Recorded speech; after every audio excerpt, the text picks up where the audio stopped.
دردها روز شفا می‌یابند و فراموش می‌شوند، اما همدردان هیچگاه فراموش نمی‌شوند.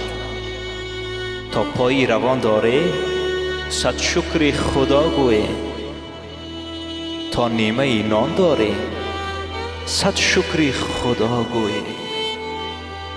از گنج همه دنیا بالاتر و بالاتر، تا پایی روان داری صد شکر خدا گوی.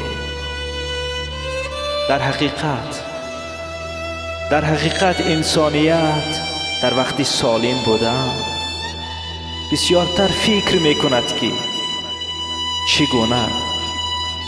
چگونه منصبدار شوم.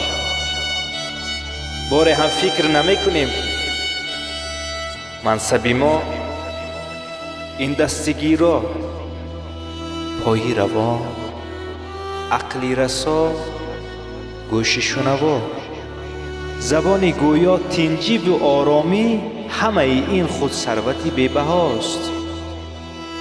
امروز که نصیب ماست باید به قدرش رسید.